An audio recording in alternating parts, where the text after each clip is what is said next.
Ada dua media yang belakangan ini menjadi pembicaraan masyarakat. Media yang pertama dikenal sebagai media yang sudah cukup lama beroperasi dan masyarakat mengenal dengan reputasi yang baik dalam soal independensi dan liputan investigasi. Namun, baru-baru ini terungkap bahwa divisi bisnisnya menawarkan paket komunikasi strategis kepada sebuah perusahaan negara yang pada saat bersamaan justru menjadi sorotan dari redaksi media tersebut. Masyarakat jadi bertanya-tanya, ada apa dengan media itu? Apakah mereka sedang mempraktekkan apa yang dijuluki sebagai praktek injak kaki ke satu lembaga? Nah, media yang kedua adalah media baru yang hidupnya dari donasi pembaca, masyarakat, dan dikenal melalui liputan panjang dan lengkap.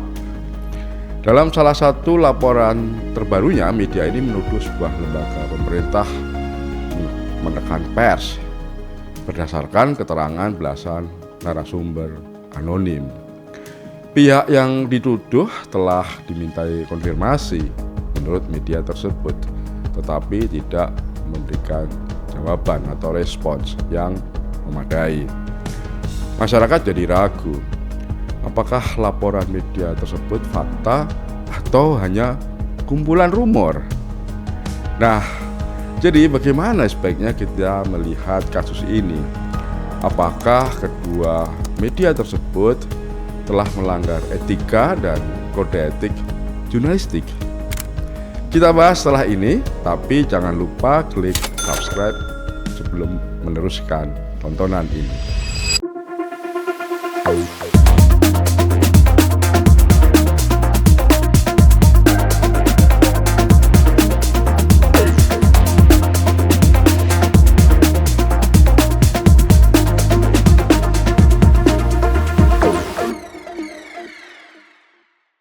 Media adalah bisnis. Oleh sebab itu, suka tidak suka, ia membutuhkan uang untuk menggaji wartawan, membiayai peliputan, menjaga servernya, dan mempertahankan biaya operasional, misalnya untuk bayar listrik, bayar air, dan bayar pengeluaran lainnya. Karena media tidak hidup dari udara, idealisme, dan ucapan selamat Hari Pers Nasional. Jadi menerima iklan bukan sebuah kesalahan bagi media. Artinya media boleh terima iklan. Persoalannya terletak pada benturan atau konflik peran. Di satu sisi, redaksi sedang mengawasi, mengkritik, dan menyelidiki sebuah perusahaan. Di sisi lain, divisi bisnis yang menawarkan jasa untuk membantu perusahaan yang sama untuk mengelola komunikasi publik dan reputasinya. Hubungan dua hal itu menciptakan konflik kepentingan. Media bukan hanya menjual ruang iklan, tetapi menawarkan kemampuan untuk membentuk narasi kepada pihak yang sedang menjadi objek liputan. Di ruang redaksi, media berperan sebagai pengawas, tapi di ruang bisnis, media menawarkan diri sebagai konsultan bagi pihak yang diawasi. Apakah itu otomatis berarti pemerasan? Oh, belum tentu. Untuk menyebutnya pemerasan, dibutuhkan bukti bahwa ada ancaman atau pertukaran yang bersyarat. Misalnya nih, apakah perusahaan diminta membeli paket komunikasi agar pemberitaan negatif dihentikan atau dikurangi. Tanpa bukti seperti itu, tuduhan terjadinya pemerasan jadi tidak masuk akal, terlalu jauh hubungannya. Namun, kecurigaan masyarakat tetap masuk akal. Ketika proposal bisnis datang kepada perusahaan yang sedang disorot, perusahaan penerima proposal tersebut dapat menangkap pesan yang tersirat bahwa media tersebut punya kekuatan memengaruhi reputasi perusahaan dan sekarang menawarkan jasa untuk membantu memperbaikinya. Dalam etika, niat bukan satu-satunya ukuran. Sebuah keputusan juga dinilai dari risiko dan persepsi yang secara wajar dapat diperkirakan. Pengelola media seharusnya tahu bahwa penawaran seperti itu akan menimbulkan pertanyaan mengenai hubungan antara tekanan editorial dan kepentingan bisnis. Media dalam kasus ini mungkin menjawab atau bisa membela diri bahwa antara redaksi dan bisnis dipisahkan oleh yang namanya firewall. Masalahnya, firewall bukan mantra. Ia tidak otomatis bekerja hanya karena disebut dalam pernyataan resmi. Firewall atau pagar api harus terlihat dalam baik aturan maupun praktik. Misalnya, apakah divisi bisnis itu sudah diberitahu untuk tidak mendekati perusahaan yang sedang diinvestigasi atau diliput? Apakah materi pemberitaan boleh digunakan dalam presentasi penjualan? Apakah pimpinan bisnis media tersebut mengetahui agenda liputan redaksi? Siapa yang mengawasi potensi konflik?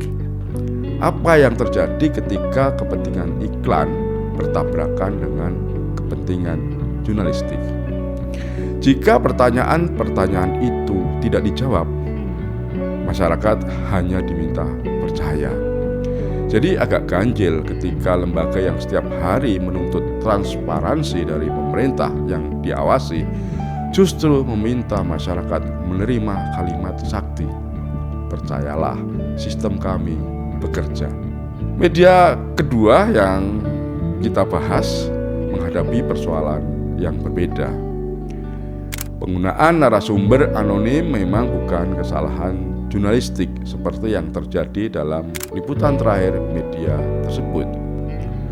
Dalam liputan mengenai tekanan pemerintah pada media, kasus korupsi, kekerasan, atau penyalahgunaan kekuasaan, anonimitas memang diperlukan. Narasumber yang minta namanya tidak disebut mungkin takut kehilangan pekerjaan, akses, keamanan, atau masa depannya. Ini satu kekhawatiran yang wajar di saat seperti sekarang. Anonim bagi pembaca juga tidak berarti anonim bagi wartawan. Wartawan dan editor atau redaktur harus mengetahui identitas sumber yang sebenarnya, memahami posisinya dalam kasus yang dibahas, menilai akses informasinya, serta memeriksa kemungkinan motif dan konfliknya. Siapa tahu, sekali lagi siapa tahu ya, wartawan yang minta tidak disebutkan namanya itu punya motif tertentu, sehingga wartawan atau redaktur yang mewawancarai harus waspada. Masalah muncul ketika media tersebut menganggap jumlah narasumber sebagai pengganti proses verifikasi. Belasan narasumber memang terdengar meyakinkan, seolah-olah sah liputannya. Namun yang terjadi, belasan orang itu tidak selalu berarti belasan kesaksian yang berdiri sendiri. Mereka, para narasumber yang tidak disebut namanya itu, bisa saja mengulang cerita dari satu sumber yang sama. Mungkin juga berada dalam satu lingkaran pergaulan yang sama, atau punya kepentingan yang serupa. Pertanyaan pentingnya bukan hanya berapa banyak narasumber yang diwawancarai. Pertanyaannya adalah berapa orang sebetulnya yang menyaksikan langsung. Berapa yang hanya mendengar? Apakah mereka berasal dari institusi yang sama atau berbeda? Apakah kesaksian diberikan secara terpisah? Dan apakah terdapat dokumen atau bukti lain sebagai pendukung kesaksian mereka? Disitulah perbedaan antara mengumpulkan cerita dan melakukan verifikasi. Media yang kedua ini sudah meminta konfirmasi memang kepada lembaga dan orang yang dituduh melakukan tekanan pada pers, dan mereka katanya tidak menjawab. Secara etis dan kode etik jurnalistik juga membolehkan media menjalankan kewajiban penting dengan memberikan kesempatan kepada pihak yang dituduh untuk merespons. Perkara bahwa pihak yang dituduh itu tidak merespon, ya itu terserah mereka. Artinya mereka tidak menggunakan hak jawab. Media juga tidak harus menunggu selama mungkin kalau narasumber atau pihak yang dituduh tidak memberikan klarifikasi. Bila publikasi hanya boleh dilakukan setelah pihak tertuduh bersedia menjawab, siapapun dapat menghentikan liputan dengan cara diam. Hak jawab akan berubah menjadi hak veto. Namun, ini yang harus digarisbawahi juga, bahwa narasumber yang tidak menjawab bukan berarti mengaku bersalah. Sikap diam hanya membuktikan bahwa pihak tersebut tidak memberikan jawaban. Diam tidak boleh diartikan atau membuktikan bahwa setiap kesaksian dalam laporan itu benar adanya. Karena itu, media tidak boleh menjadikan absennya respons sebagai pengganti bukti. Media tetap harus menunjukkan bahwa tuduhannya telah diperiksa, dibandingkan, dan diuji secara independen. Keraguan masyarakat muncul karena mereka tidak dapat melihat proses tersebut. Ketika nama-nama narasumber disembunyikan, media perlu mengganti hilangnya transparansi identitas dengan transparansi metode atau cara. Media misalnya dapat menjelaskan mengapa anonimitas diberikan, berapa sumber yang menyaksikan langsung sebuah peristiwa atau terjadinya tekanan itu. Bagaimana media memastikan mereka tidak saling menyalin atau nyontek cerita. Kemudian ada bagian di mana yang didukung dokumen tertulis, serta bagian mana yang masih berupa kesaksian tanpa bukti kuat. Tentu saja ini tidak berarti identitas sumber harus dibuka. Perlindungan sumber tetap penting dan media punya hak itu, melindungi narasumber. Namun pembaca dan masyarakat perlu mendapatkan alasan yang cukup untuk mempercayai metode kerja media. Model pendanaan media yang menulis laporan itu juga tidak membuatnya otomatis lebih suci. Media yang hidup dari donasi memang relatif lebih terlindungi dari tekanan pengiklan. Namun, donor, yayasan, organisasi advokasi, dan komunitas pendukung sebetulnya juga dapat memiliki kepentingan. Tidak adil menuduh donor memengaruhi liputan tanpa bukti. Namun, media perlu transparan mengenai sumber dananya, batas campur tangan donor sampai di mana, serta mekanisme yang memastikan bahwa agenda pendanaan tidak menentukan arah redaksi dan kesimpulan sebuah berita. Jadi, kesimpulannya, kesalahan dua media yang kita bahas tadi berbeda-beda. Media yang pertama menciptakan konflik kepentingan yang nyata dan dapat diperkirakan sebelumnya.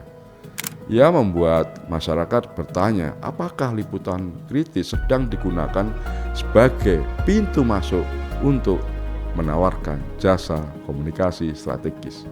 Media yang kedua belum tentu menghasilkan laporan yang salah. Kesalahannya hanya terletak pada kemungkinan tidak cukup menjelaskan struktur pembuktian di balik tuduhan yang sangat serius. Ia meminta masyarakat, pembaca, mempercayai kesimpulan tanpa memberikan gambaran yang cukup mengenai cara kesimpulan itu diambil dan diuji. Media yang pertama harus menjelaskan mengapa penawaran bisnis tersebut dianggap pantas dan sah. Media yang kedua harus menjelaskan mengapa bukti yang dimilikinya dianggap cukup. Media yang pertama menghadapi krisis independensi organisasi atau lembaga. Sedang media yang kedua menghadapi krisis transparansi metode. Kedua media tersebut tidak dapat berlindung di balik reputasi. Media yang pertama tidak selalu benar hanya karena punya sejarah panjang. Media yang kedua sebagai media baru tidak otomatis lebih bersih hanya karena hidup dari donasi yang mengklaim mengusung idealisme. Kepercayaan publik tidak dapat diwariskan dan tidak dapat disimpan seperti deposito. Kepercayaan harus dibuktikan kembali dalam setiap liputan, setiap transaksi, dan setiap keputusan.